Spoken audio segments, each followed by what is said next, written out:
Mesdames et messieurs, bonjour. C'est un plaisir pour moi de pouvoir passer ce moment avec vous dans le cadre de cette journée consacrée au sujet de la e-accessibility. J'ai pour tâche de nous situer dans le cadre juridique en lien avec ce sujet et je vous propose de procéder de la manière suivante.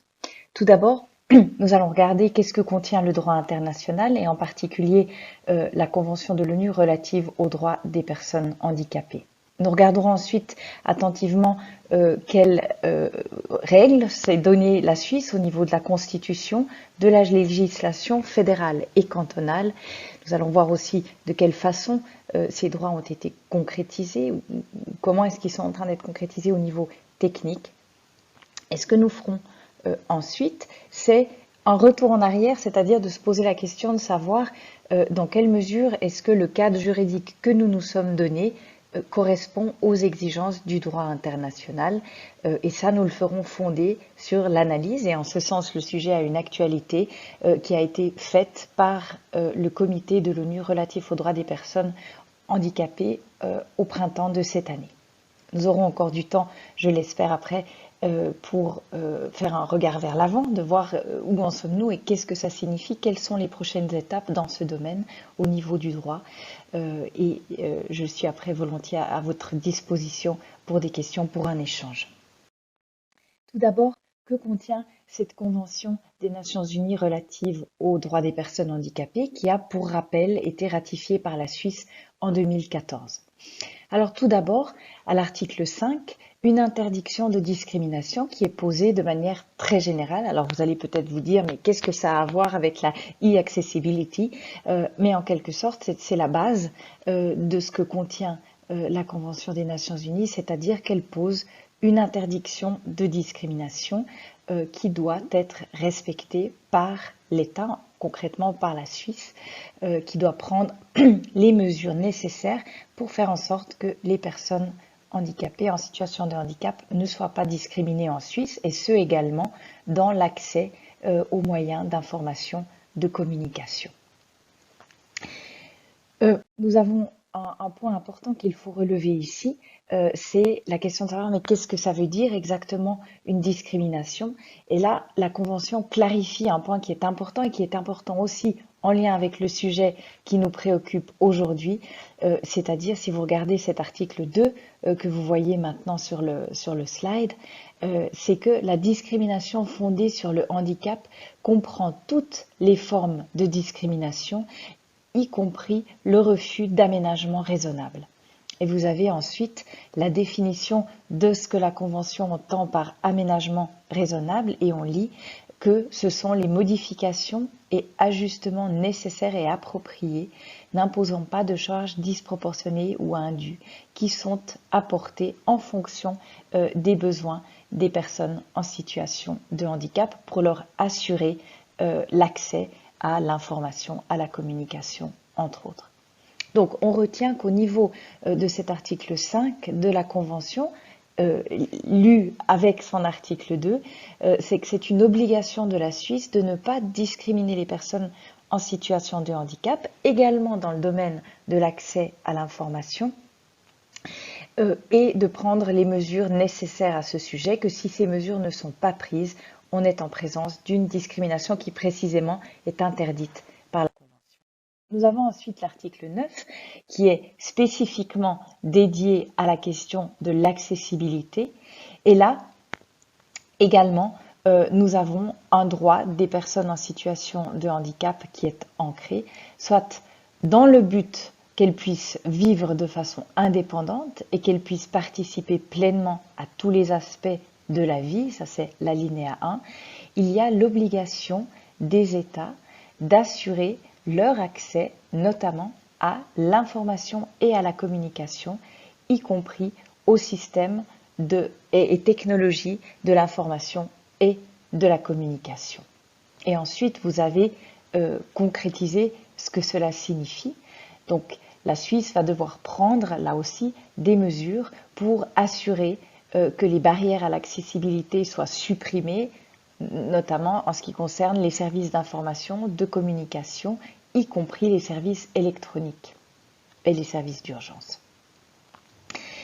Si vous regardez l'alinéa 2, qui comporte également des obligations importantes dans ce domaine. Il y a l'obligation de la Suisse d'établir des normes nationales minimales qui soient relatives à l'accessibilité, que la Suisse doit veiller à l'application de ces directives, que la Suisse doit également faire en sorte que les organismes privés, c'est l'alinéa 2, lettre B, que les organismes privés qui offrent des services qui sont ouverts au public prennent en compte tous les aspects de l'accessibilité pour les personnes en situation de handicap. Donc pas uniquement une obligation de l'État de rendre ses services et sa communication accessible aux besoins des personnes en situation de handicap, mais une obligation de l'État d'obliger les particuliers également à le faire. Il y a enfin une obligation de promouvoir l'accès des personnes en situation de handicap au nouveau système de technologie de l'information et de la communication, y compris de l'Internet, donc là vraiment très spécifique. Et puis la lettre H, une obligation de veiller à l'étude, la mise au point, la production, la diffusion de technologies de l'information et de la communication qui soient accessibles et ce à un stade précoce. Donc à l'article 9, une obligation étendue de la Suisse en ce qui concerne d'une manière générale l'accès aux prestations, mais plus spécifiquement aussi finalement l'accès à l'Internet. L'article 21 de la Convention, qui est consacré à la liberté d'expression et d'opinion et l'accès à l'information, elle aussi pose différentes obligations. Alors tout d'abord, d'une manière générale, c'est l'obligation des États parties de garantir que les personnes handicapées puissent exercer le droit à la liberté d'expression et d'opinion, y compris la liberté de demander, recevoir et communiquer les informations et les idées sur la base de l'égalité avec les autres. Et puis ensuite, vous voyez notamment que les États parties vont être obligés, lettre A, à communiquer les informations destinées au grand public, aux personnes handicapées, sans tarder et sans frais supplémentaires pour celles-ci, sous des formes accessibles et au moyen de technologies adaptées aux différents types de handicap. Et vous avez encore notamment la lettre C, qu'il faut demander instamment aux organismes privés qui mettent des services à la disposition du public, y compris par le biais de l'Internet, de fournir des informations et des services sous des formes accessibles aux personnes handicapées et que celles-ci puissent l'utiliser. Donc ici, encore une fois, on retrouve cette obligation de la Suisse de faire en sorte que les particuliers, eux aussi, mettent leur Internet à disposition de telle sorte que les personnes en situation de handicap puissent y avoir accès également. Et enfin, dans le domaine des médias, la lettre D également, une obligation de rendre leurs services accessibles aux personnes en situation de handicap, spécifiquement par le biais de l'Internet qui est mentionné. Donc on voit que cette convention relative aux droits des personnes en situation de handicap, qui s'étend à quasiment tous les domaines de la vie, pour ce qui est de l'accès à l'information, pour ce qui est de l'accès à l'Internet, elle comporte des obligations très spécifiques des États et donc également de la Suisse. Et quand on dit la Suisse, on dit bien évidemment la Confédération, les cantons et les communes. Et c'est sur ce point que nous allons revenir en dernier, comme je l'ai annoncé, une fois que nous aurons regardé quel est le cadre juridique au niveau constitutionnel, fédéral et cantonal, que nous allons nous poser la question de savoir, eh bien, est-ce que ces obligations, selon l'article 5, l'article 9 et l'article 21, est-ce que la Suisse actuellement, elle les remplit? Où en sommes-nous? Et est-ce qu'il y a des mesures qui sont éventuellement à prendre? Encore une précision, c'est qu'il est très clair au sens de la Convention que lorsqu'elle parle de communication, la Convention signifie toujours également, et elle le dit dans le slide que je vous présente juste maintenant, les technologies de l'information et de la communication accessible. Donc on pense toujours également à l'accès à Internet. Maintenant, pour ce qui est de la Constitution fédérale. Alors là aussi, vous allez peut-être d'abord vous dire, mais qu'est-ce que ça a à faire avec la e-accessibility? Mais en quelque sorte, c'est le cœur de notre droit de l'égalité des personnes en situation de handicap en Suisse, en ce sens qu'il pose une interdiction de discrimination, une obligation pour la Confédération, les cantons, les communes, de ne pas discriminer les personnes en situation de handicap. Et, ça c'est l'alinéa 2, et à l'alinéa 4, une obligation pour les législateurs, là encore de la Confédération, des cantons et des communes, de prendre les mesures nécessaires pour que les personnes en situation de handicap ne soient pas discriminées. D'une manière très générale, donc on n'a aucune trace du sujet qui nous préoccupe aujourd'hui, c'est d'une manière générale, il est posé une obligation de non-discrimination dans la Constitution qui s'étend bien évidemment aussi quand il s'agit de la Confédération, des cantons et des communes à la manière dont l'État communique avec la population, que ce soit d'une manière générale ou dans un contact bilatéral. Regardons maintenant ce que la loi dit en Suisse. Nous allons voir que ces obligations ont été concrétisées au niveau de la législation. Tout d'abord, dans la LAND, la loi sur l'égalité pour les personnes handicapées. Et là, c'est un point important que je vais relever, à mon avis, et qui va peut-être rendre la discussion aussi par rapport à ce qu'il faut faire encore intéressante. Tout d'abord, on peut poser d'une manière générale que la loi sur l'égalité des personnes handicapées, la LAND, elle s'applique à toutes les prestations qui sont accessibles au public et qui sont fournies soit par des particuliers, soit par l'État, donc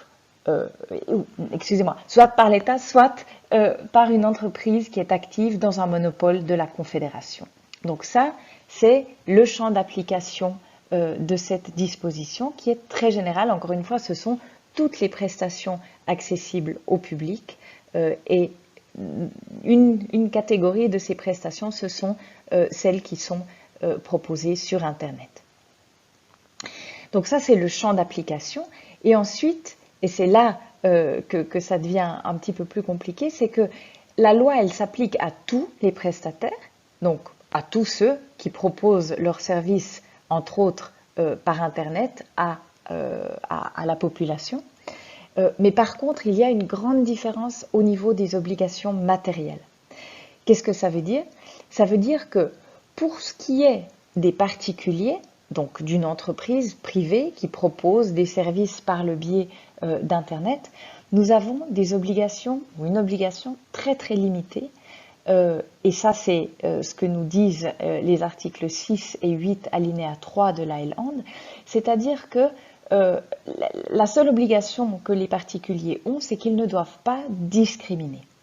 Et cette notion de discrimination, elle est comprise comme une catégorie très grave d'inégalité.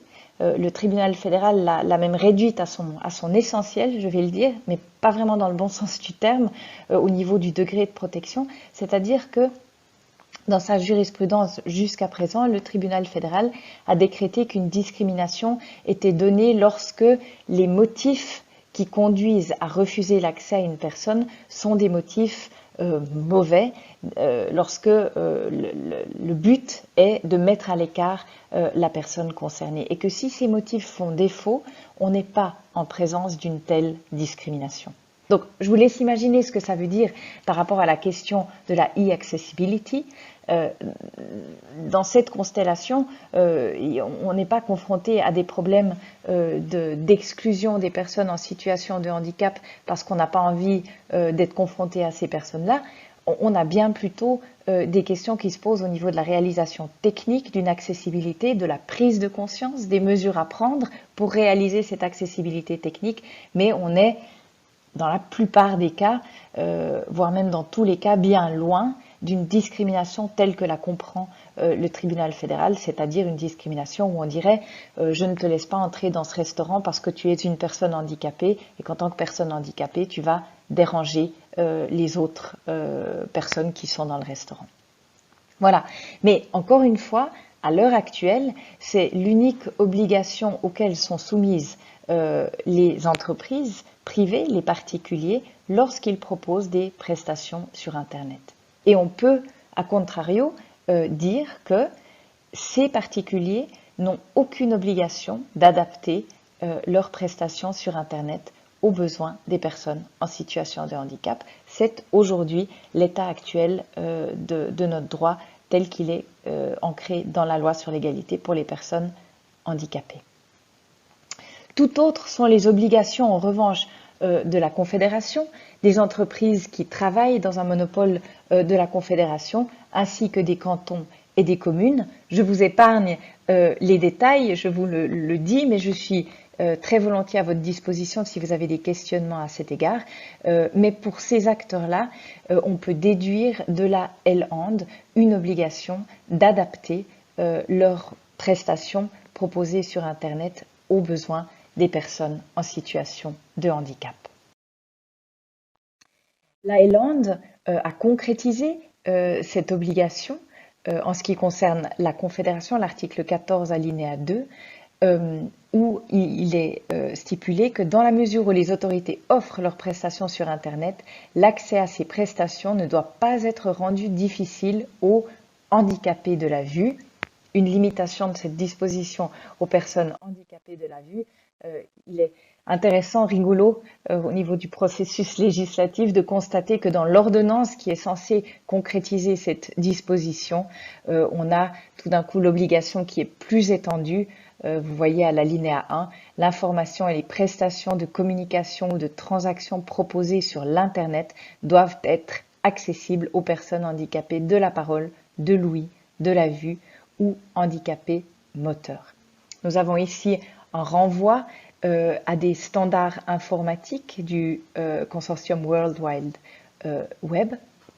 Nous allons voir de quelle manière cette obligation, selon l'article 10 alinéa 1, a été concrétisée par la Confédération, mais aussi par les cantons.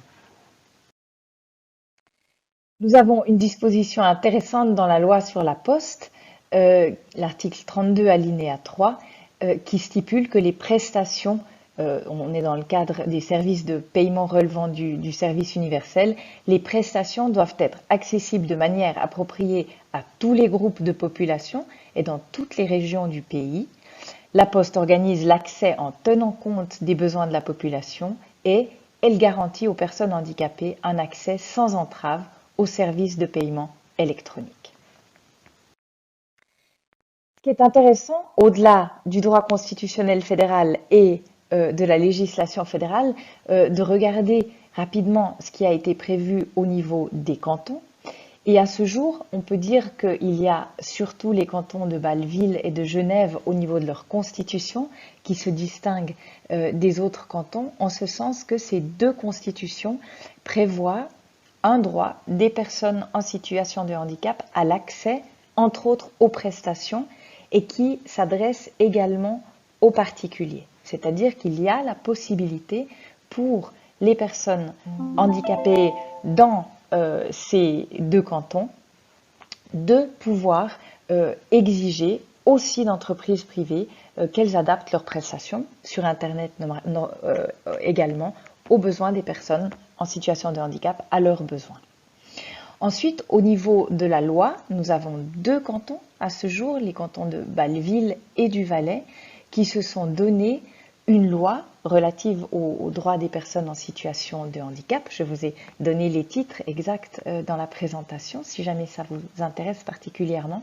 Et chacune de ces deux lois prévoit d'une part une obligation du canton d'adapter son système de communication d'information aux besoins des personnes en situation de handicap, mais pas seulement cela, et c'est là que ces deux cantons se distinguent, mais également une obligation des particuliers d'adapter leurs prestations aux besoins des personnes en situation de handicap. Donc là aussi, potentiellement la possibilité pour une personne en situation de handicap qui n'aurait pas accès à un site internet d'un particulier, de se lancer dans une procédure juridique pour exiger l'adaptation d'un site internet. Donc, pour conclure, ici, nous avons quelques cantons qui ont décidé d'aller plus loin que ce que prévoit le droit fédéral en ce qui concerne spécifiquement les sites internet d'entreprises privées. Cantons, confédérations ont concrétisé ces obligations que je viens de vous expliquer. Donc, en résumé, une obligation d'adapter les prestations qui sont fournies notamment sur Internet, de sorte qu'elles soient accessibles à tous, à toutes et entre autres aux personnes en situation de handicap. Nous avons une stratégie suisse cyberadministration 2020-2023 qui contient l'obligation et la mention de la e-accessibility et le but de rendre accessible cette cyberadministration aux personnes en situation de handicap. Il en va de même pour le plan de mise en œuvre de cette stratégie et nous avons un standard qui vous est connu et je n'entrerai pas en détail sur celui-ci, le ECH 0059 qui est consacré à la e-accessibility et qui s'applique à la Confédération, aux cantons et aux communes. Voilà, donc ça c'est le cadre que nous avons et ce qu'on peut clairement relever, c'est que pour ce qui est de l'État et des entreprises qui sont actives dans un monopole étatique, nous avons un cadre juridique et un cadre technique qui est relativement bien développé. Une autre question est de savoir où est-ce qu'on en est dans la mise en œuvre, mais au niveau du corset juridique, des mesures ont été adoptées. Et en revanche, force est de constater que pour ce qui est des prestations qui sont proposées par les particuliers sur Internet, au niveau fédéral, la protection est minime et seuls 2 cantons se sont donné des législations qui vont plus loin et qui exigent plus. Alors, sur cette base, il est intéressant de regarder à quelle conclusion en est arrivé le comité de l'ONU relatif aux droits des personnes en situation de handicap qui a examiné la Suisse ce printemps.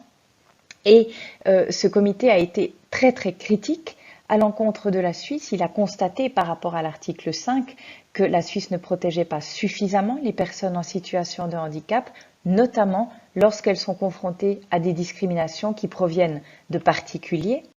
Elle a constaté à l'article 9 qu'il n'y avait pas de stratégie globale pour ce qui est de l'accessibilité, notamment en ce qui concerne l'accès aux moyens d'information et de communication et aux outils numériques. Et du coup, elle a proposé, conseillé à la Suisse de se donner une telle stratégie. Pour ce qui est de l'article 21, là aussi, elle constate, et je cite, que les personnes handicapées ont des difficultés à accéder aux informations et communications publiques, notamment sur les sites web et dans les services de médias. Et du coup, là aussi, la recommandation d'élaborer des normes juridiquement contraignantes en matière d'information et de communication au niveau fédéral, cantonal et communal afin de garantir l'accessibilité des informations fournies au public, y compris au cours de manifestations publiques et sur les sites web et à la télévision et dans les services des médias. Voilà, donc un comité de l'ONU qui a été relativement peu convaincu de l'état d'avancée de l'accès au système d'information électronique en Suisse et je pense que cette critique, elle est due surtout, encore une fois, au manque de protection par rapport aux entreprises privées, aux particuliers. Donc, j'en arrive à la fin de mon exposé. La question de savoir est maintenant. Je pense qu'il serait intéressant aussi, dans le cadre de cette journée, de réfléchir aux mesures à prendre pour que non seulement la Confédération, les cantons et les communes continuent sur leur lancée, c'est-à-dire de mettre en œuvre cette stratégie qu'on s'est donnée en Suisse dans le domaine de l'accessibilité aussi, mais qu'on réfléchisse aux mesures à prendre pour faire en sorte que tous les particuliers qui proposent leurs services sur Internet soient également contraints de penser aux personnes en situation de handicap lorsqu'elles proposent un service sur Internet. Tout ça en sachant que si on pense à ces questions dès le début, eh bien, très souvent, le plus souvent, les coûts ne sont pas un élément qui fait penser que ça va pas pouvoir être réalisé, bien au contraire.